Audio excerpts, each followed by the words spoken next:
Family good morning, नमस्ते, सत श्री अकाल। कैसे हैं आप? आशा करते हैं आप सब बढ़िया होंगे, स्वस्थ होंगे, अच्छे से रह होंगे। So welcome to my new vlog, इस राजनीति व्लॉग। तो अब देखो सुबह सुबह आज मैं नहा धो के फिर से तैयार हो गई हूँ। मैं रोज़ दिन यही बोल रही हूँ।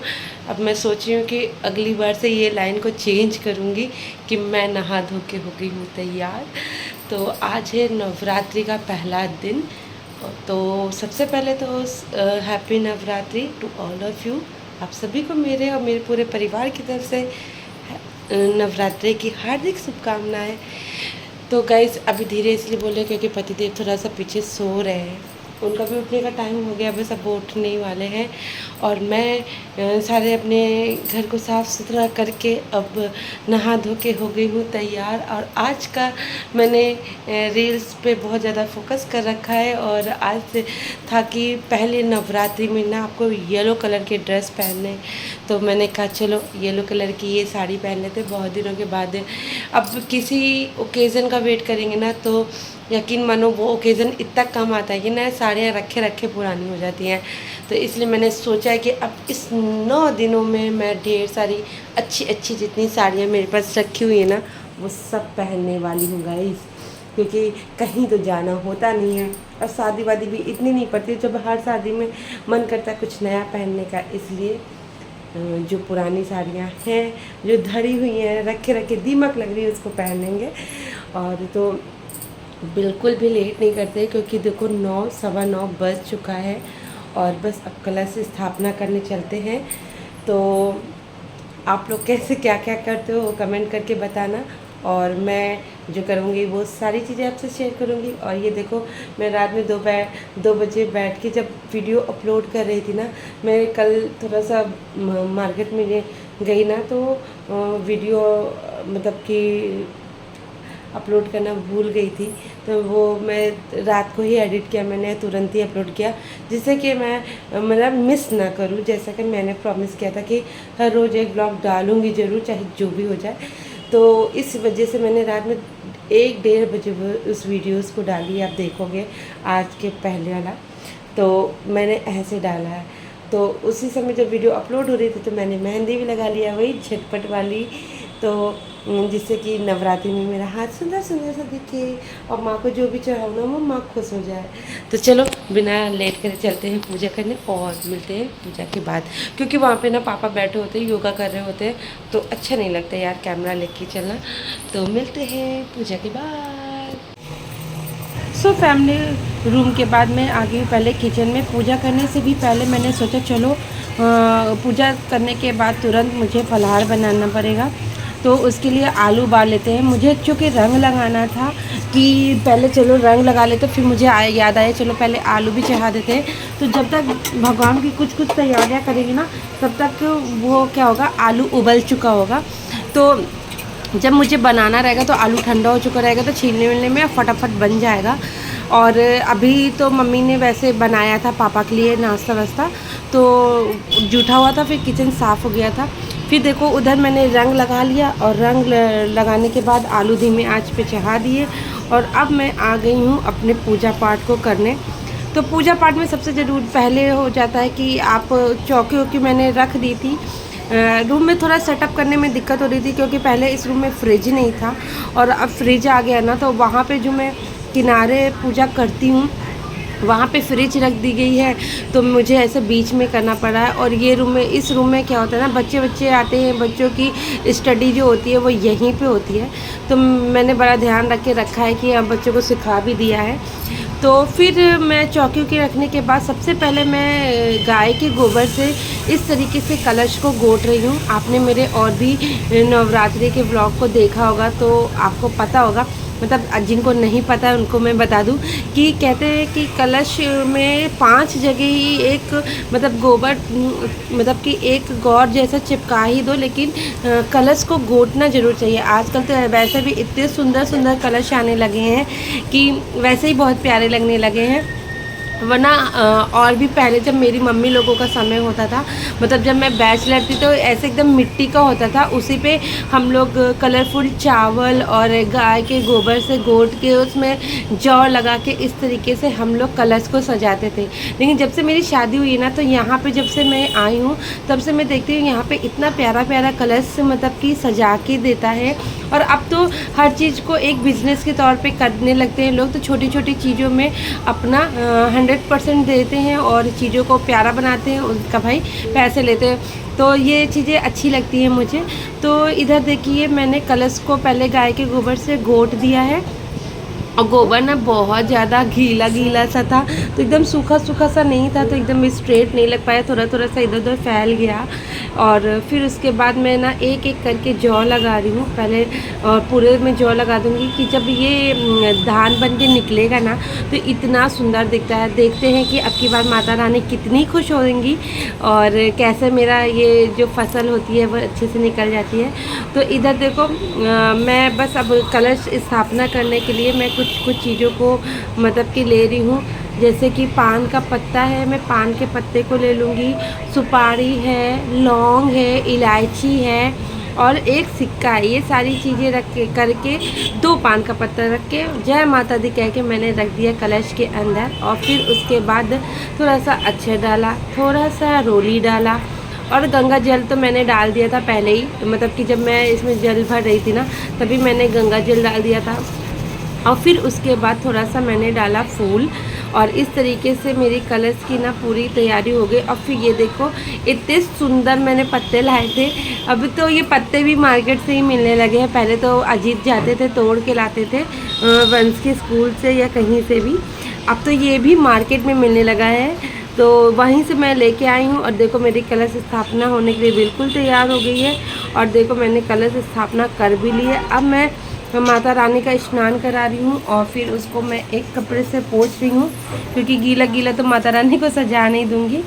तो इस तरीके से जैसे मैंने अपनी मम्मी को देखा है ना, वैसे वैसे मैं करती हूँ जहाँ तक मुझे याद है। और फिर मैंने एक बहुत प्यारी सी माता रानी के लिए चुन्नी लाई थी घाट चोला की। तो आप लोगों को कैसी लग रही है ये मैंने जो माता रानी को चुन्नी ओढ़ाई है, वो कमेंट करके बताना कि आप लोगों को कैसी लगी। मुझे ना ऐसी चीज़ें बहुत अच्छी लगती है, जो राजस्थानी टाइप की होती है ना, वो सारी चीज़ें मुझे बहुत अच्छी लगती है। और फिर ये मैंने जो ऐसे शिव वाला माला होता है ना, ये भी मैं लेके आई थी। वैसे तो माली मेरा माला दे के जाएगा रोज़ दिन, लेकिन जब ये पहना दो ना तो बड़ी सुंदर सी लगने लगती हैं और भरी भरी सी लगती हैं। ऐसे मैं रोज़ दिन माला लेने तो नहीं जा पाऊँगी, तो जो माली लेके आता है ना माला, बस उसी को पहना देंगे। तो इसीलिए मैंने ये बड़े बड़े से मतलब कि ऐसे 100 वाला माला भी लेके आई थी। तो मैंने इधर माता रानी को मतलब चौकी को में दुर्गा जी को पहना दिया, और फिर उधर लगी काली जी की पूजा पाठ में। मतलब मैं तो एक तरफ से पूजा पाठ करती हूँ, अकेले करना होता है ना तो थोड़ा सा नर्वस होती हूँ, लगता है कि कुछ चीज़ें मिस ना हो जाए, इसलिए पहले ना मैं जितनी चीज़ लाई रहती हूँ ना, वो सारी चीज़ों को अपने पास में ही रख लेते हैं, खोल के निकाल के, और फल को डलिया में धुल धुल के रख लेते हैं। और चीज़ें जितनी चीज़ें मैं लेके आई होती हूँ वो सारी चीज़ों को मैं रख लेती हूँ। हाँ, मैं एक एक मंत्र का उच्चारण करके तो मैं नहीं रखती हूँ, लेकिन मैं जय माता दी सच्चे दिल से बोल के रखती हूँ। माँ जानती है अपने इस भक्त को, जैसा मतलब कि जितना ज्ञान है उसी हिसाब से मैं काम करती हूँ। तो इधर मैंने नारियल रख दिया, एक कलश पे रखती हूँ मैं और एक रखती हूँ माता के सामने। तो अभी मैंने रील्स पे देखा था कि कलश की जो नारियल होती है ना उसको खाना नहीं चाहिए। अभी मैं 2 साल से खा ले रही थी, मतलब कि सोचती थी कहाँ रखूँ, कोई ब्राह्मण ऐसे मिलते नहीं थे, तो मैं उसको फोड़ के खा लेती थी। लेकिन मैंने रील्स पे देखा है कि अब मतलब कि कलश का जो नारियल होता है वो नहीं खाना चाहिए, वो प्रसाद रूपी में मत लेना चाहिए, उसको आप दान दे दो या बहती गंगा में प्रभावित कर दो, ऐसा कर दो तो वो मतलब सही रहता है। तो इधर देखो ऑलमोस्ट मेरी पूजा पाठ हो गई है कंप्लीट। बहुत स्किप कर करके पूजा को मैंने दिखाया है गाइस, क्योंकि अगर मैं एक एक चीज़ दिखाऊंगी ना तो मैं 2-3 घंटे तो पूजा ही करती हूँ, फिर वीडियोस बहुत लंबी हो जाती है। तो मैंने बहुत काट काट के एडिट कर कर के मैंने दिखाया। तो अभी मैं सच्चे दिल से अपनी माँ से मांग रही हूँ कि मेरे जितने दुख हैं सबको हर लो माँ, और मेरी जितनी मनोकामनाएं सबको पूरी कर दो, और मेरे यूट्यूब फैमिली की भी जितनी मनोकामनाएं वो सब पूरी हो जाए। माता रानी से यही मैं दुआ करती हूँ। तो बस मेरी पूजा पाठ हो गई है समाप्त, और इधर से मैं जाऊंगी थोड़ा नीचे, भी जो मंदिर है मेरी, मैं वहाँ पे भी जाऊंगी, पूजा पाठ करूंगी, और फिर उसके बाद मैं चलूँगी फलाहार उलहार का करने। तो इधर देखो मेरी पूजा वूजा हो गई है। तो मैं एकदम ध्यान रखती हूँ कि एकदम साफ़ सफाई रहनी चाहिए यार, क्योंकि अब 9 दिन तो यही होता है ना। तो देखो मेरा दरबार कैसा लग रहा है ये कमेंट करके सब कोई जो जो मेरी वीडियोस को देख रहा है एक बार सच्चे दिल से जय माता दी ज़रूर लिखना मेरे कमेंट में, और बताना कि माता रानी की चौकी कैसी लग रही है। तो गाइस वहाँ से होने के बाद मैं अब तुरंत आ गई हूँ किचन में, क्योंकि मम्मी का भी फास्ट है और मम्मी को ना भूख बिल्कुल भी बर्दाश्त नहीं होती है। ये मैंने कई बार बताया है आप लोगों को। तो मैं फटाफट, अभी मम्मी की पूजा नहीं हुई क्योंकि मम्मी ना थोड़ा सा उनको ज़ुकाम हो रखा है, और फिर पापा की कुछ कुछ को काम को करना रहता है ना। तो मम्मी थोड़ा फंस सी जाती हैं, पापा मतलब थोड़ा लेट में दुकान जाते हैं, तो नाश्ता पानी कराते कराते थोड़ा उनको टाइम हो जाता है। तो अभी मम्मी पूजा कर रही हैं, अभी मम्मी ने करना शुरू किया है। तो फिर मैं तुरंत आ गई हूँ, और पहले मैं फ्राई करूँगी मूंगफली को। तो मैं हमेशा मूंगफली को ना धुल के फ्राई करती हूँ, और ये मैंने अपनी ताई जी से सीखा है। मेरी जो ताई जी थी ना, वो हमेशा हर चीज़ व्रत में ना हर चीज़ को धुल धुल के यूज़ करती थी। तो हर चीज़ को तो मैं उनकी तरह नहीं कर सकती हूँ, लेकिन हाँ मैंने ये जो मूंगफली वगैरह होती है या कोई बड़ी चीज़ होती है तो वो जो धुली जा सकती है वो मैं धुल धुल के ही यूज़ करती हूँ। तो मैंने इधर मूंगफली को छौंक दिया है, और फिर मैं आलू छीलने लगी हूँ कि फटाफट चीज़ जब तक मूंगफली होगा तब तक मेरा आलू छिल जाएगा। फिर मैं थोड़ा सोच रही थी कि मैं कुछ मिस कर रही हूँ, तो फिर मुझे याद आता है हाँ यार मैं मतलब कि मैंने अभी टमाटर और हरी मिर्ची हरी धनिया तो काटी ही नहीं है। तो पहले मैं उसको काटूंगी और फिर उसके बाद आलू छीलूंगी। तो मम्मी तब तक आ जाती है पूजा करके, तो फिर मम्मी आ जाती लाओ मैं आलू छील और तुम उधर अपना कुछ कुछ काम कर लो। तो इस तरीके से मेरा नवरात्र का फलाहार भी बन गया। समय हो गया शाम का, और मैं ना तो जल्दी से कुछ खा पी के मैं सो गई थी, क्योंकि मैं रात में 2:30 बजे सोई थी और फिर सुबह 6 बजे उठ गए, क्योंकि बच्चों को स्कूल भी जाना था, इस वजह से उठ गए। और ये देखो कुछ ये डिस्टर्ब कर रहा है, आज मैं इसको काट के फेंक दूँगी। ये बहुत अजीब सा लग रहा था। तो अभी बच्चे आ चुके थे, रिद्धि तो आ ही चुकी थी, वंश भी आया, और वंश को थोड़ा सा चोट लगी स्कूल में ही, तो अभी ये सोया हुआ है। ये ना स्कूल में अभी डांस इनका परफॉर्मेंस है ग्रैंड पेरेंट्स डे के लिए, तो उसमें इसका आज ना पैर मुड़ गया, और बेचारा थोड़ा सा इसको चोट लगी, मोच सी आ गई है पैर में। मैं तो मना कर रही हूँ कि नहीं मत करो, और मतलब कंटिन्यू मत करो, मैम को बता दो कि प्रॉब्लम है, लेकिन नहीं इसने कहा नहीं मम्मी 5 तारीख को है, इतनी जल्दी मैनेज नहीं हो पाएगा। तो इसलिए ये अभी अपने से बेचारा सीख रहा था, और तेल वेल लगा दिया मैंने, पेन किलर दे दिया है कि थोड़ा सा इसको आराम हो जाए। तो इसको थोड़ी सी भी प्रॉब्लम हो गई, बेचारा इतना मासूम सा लग रहा है। जब ये सोता है ना तभी ये इतना मासूम लगता है, वरना तो बहुत दुष्ट है। तो बेचारा अभी ऐसे ही सो रहा है। मैंने कहा थोड़ी देर दवाई खाने के बाद ना थोड़ा रेस्ट कर लो, और शाम भी हो गई है, 5:30 बज गया है। बस अब आधे घंटे के बाद मैं नहाऊंगी फिर से, और पूजा पाठ करेंगे शाम की नवरात्रि की। तो सुबह शाम इसमें आरती होती है, इसमें तो सभी को पता है, इसमें बताने जैसा कुछ भी नहीं है। तो नवरात्रि का पहला दिन बहुत अच्छे से जा रहा है, अभी तक तो बहुत अच्छे से गया है। और मैंने अभी सुबह फलाहार के आलू बनाए थे, वो भी सबको बहुत पसंद आए। तो मैं सोच रही हूँ कि थोड़ा सा कुछ शाम में भी बना लेते। ऐसे तो बस मैं और मम्मी है, मतलब सासू माँ व्रत है और कोई नहीं है, लेकिन जब कुछ बनेगा ना तो सब खा लेंगे, तो अच्छा लगता है। मतलब कि बनाओ तो सब टेस्ट मतलब अजीत को बहुत ज़्यादा पसंद है ना ये सारी चीज़ें, तो मैं सोची हूँ कि बना लूँ। आज सुबह मुझसे कहते हैं कि मतलब वो 3 बजे आए थे, बेचारे को एकदम समय नहीं मिलता खाना खाने का, तो वो 3 बजे आए थे और मुझसे कहते हैं कि अनामिका अगर अभी तक कुछ खाया नहीं तो कर लूँ, लेकिन उन्होंने वो भूल गए कि वो ना सेब खा चुके थे जिसमें ब्लैक सॉल्ट डाला था मैंने।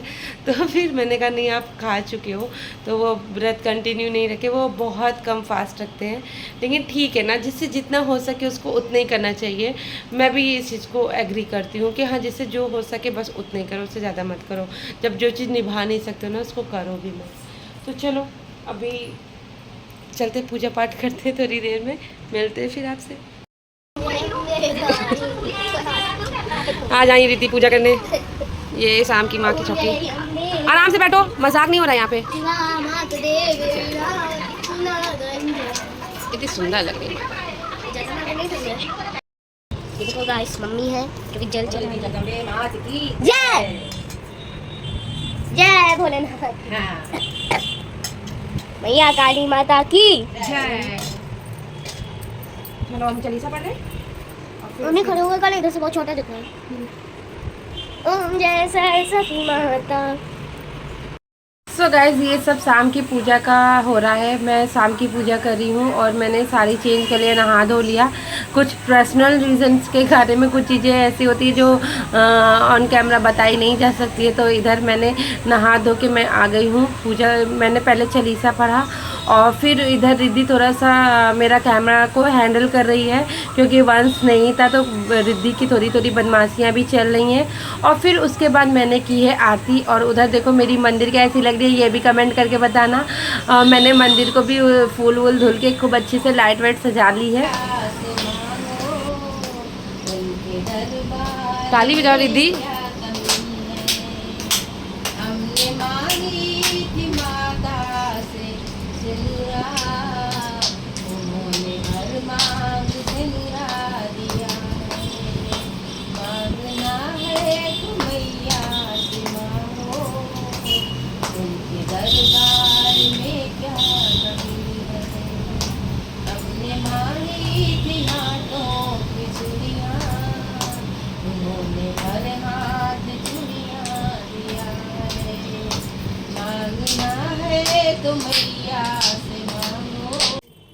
सो गाइज इधर मम्मी ने एक भक्ति गीत सुनाई। गाइज मैं बता दूं आपको कि मुझे भक्ति गीतें बहुत कम आता है, तो मम्मी के साथ बस ऐसे ही थोड़ा सा गुनगुना लिया। और दूसरा ये भी आप कह सकते हो जो आता है ना वो मैं नहीं गा पाती हूँ क्योंकि मुझे शर्म भी बहुत आती है। मुझे लगता है कि मैं फिल्मी गाने वाने तो गा लेती हूँ ऐसे वैसे, लेकिन गाना और भक्ति गीतें में थोड़ा सा जब अकेले रहती हूँ ना, तो जब मैं बहुत ऐसे परेशान होती हूँ तो माता के सामने बैठ के और उनके आँखों से आँखें मिला के अपनी बातों को कह लेती हूँ, रो लेती हूँ, लेकिन ऐसे मैं सबके सामने गाना नहीं गा पाती। पूजा पाठ करने के बाद सबसे इम्पोर्टेंट काम आ जाता है किचन का खाना बनाने का। गाइस मैं खाना बना बोर हो चुकी हूँ। भी अपनी सासू माँ से शिकायतें कर रही थी कि काम कर कर के मेरी हालत ख़राब हो चुकी है, लेकिन क्या है कि जीवन है तो ये सारी चीज़ें तो लगी रहेगी। सारा सब यही सारी चीज़ें कह के औरतें अपने दिलों को दिलासा देती हैं। तो फिलहाल अब मैं आ गई हूँ किचन में और किचन में बनाते हैं खाना, क्योंकि आजकल मेरे ससुर जो है ना वो खाना की काफ़ी ज़्यादा सीरियस है। वो दिन का रात नहीं खाते, रात का दिन नहीं खाते और बहुत ही ज़्यादा नखरे दिखा रहे हैं आजकल। लेकिन क्या ही कर सकते हैं, नखरे भी झेलने पड़ते हैं ससुर लोगों के भी। और गाइस इतने कीड़े आ रहे हैं ना अभी आजकल, इतनी ये जो दशहरा है ना उसमें बहुत कीड़े आ रहे हैं। तो देखो मम्मी ने काट दिया आलू गोभी, तो आलू गोभी की रसेदार सब्जी बनाएंगे। और इधर मैंने साबूदाना बड़ा बनाने के लिए मैंने साबूदाना फुला लिया है। तो पहले मैं बना लूँगी खाना पीना, जिससे फिर उसके बाद किचन साफ़ कर लेंगे और फिर उसके बाद ही हम बनाएंगे ये साबूदाने का बड़ा। क्योंकि अजीत को चूँकि बताया ना पसंद है उनको कुछ कुछ चीज़ें बनवा के खाना, तो बस वही बनाएंगे। तो चलो टाइम नहीं वेस्ट करते, फटाफट खाना पीना बना लेते हैं। सो गाइस चलो बस अब शुरू हो चुका है खाना बनना, क्योंकि मतलब कि खाना पहले मैं बना लूँगी और फिर उसके बाद ही मैं फलार बनाऊँगी, क्योंकि गैस वैस झूठा हो जाएगा ना। रोटी बनाना है, पूरी नहीं बनाना है, क्योंकि पूरी मैंने दिन में बनाई थी तो जो सुबह शाम में हमारे यहाँ पूरी कोई नहीं खा सकता है। रिद्धि को भी पसंद नहीं है, रिद्धि के पापा को भी पसंद नहीं है, मेरे रिद्धि के बाबा को भी नहीं पसंद है। तो मैंने सोचा कि चलो इस समय रोटी बना लेती हूँ, क्योंकि वही बनाओ ना जो सब कोई अच्छे से खा सके। तो इधर मैं बना रही हूँ आलू गोभी की सब्ज़ी, जो कि मम्मी ने काट दिया था, और मैं फटाफट अब बनाना शुरू करूँगी। उससे पहले मैं फिर आज पूजा करने से पहले मैंने आलू उबाल दिया था, मुझे कुछ फलार के भी बनाने हैं। तो इधर मैंने बिना लहसुन प्याज का खाना बन रहा है, तो मैंने टमाटर और जीरा और जितने सूखे मसाले होते हैं ना उन सबको पीस लिया है। और इधर मैंने गरम तेल में डाला तेज पत्ता। मुझे अचानक से याद आया थोड़ा सा तेज पत्ता भी डाल दो तो थोड़ा सा अच्छा टेस्ट आएगा। अगर अच्छा नहीं आएगा ना तो कोई सब्ज़ी खाएगा ही नहीं। तो इधर थोड़ा सा अभी मैं अपने आप को चिल करने के लिए थोड़ा डांस गाना करती रहती हूँ। और इधर मैंने वंश को डांट के कहा कि चलो माता रानी के आगे सर तो टेक लो, तो उसने भी टेका अपने माता रानी के आगे सर टेका। और फिर मैं इधर बना रही हूँ अपनी आलू की टिक्की। आलू और साबूदाने की टिक्की बना के मैं सबको खिलाने वाली हूँ और नवरात्रि के पहले दिन में। तो आपने नवरात्रि के पहले दिन में क्या क्या किया कमेंट करके ज़रूर बताना। आप लोग ने फलहार में क्या बनाया ये भी कमेंट करके ज़रूर बताना। और आज का ब्लॉग आपको कैसा लगा ये भी कमेंट करके ज़रूर बताना। अगर अच्छा लगा हो तो प्लीज़ मेरे चैनल को लाइक कर देना, सब्सक्राइब कर देना और मेरी वीडियो को शेयर भी कर देना। और ये भी बताना कि मेरी फैमिली में ये जो नोक-झोंक और प्यारी प्यारी मस्तियाँ चलती है ना, ये सब भी आपको कैसी लगती है। मेरी रिद्धि बहुत इंटरटेन करती है सबको। तो रिद्धि का ये बम डांस चल रहा है जो कि अभी भी कर रही है। तो चलो मिलते हैं नेक्स्ट व्लॉग में। आज के लिए इतना ही, tata bye bye good night.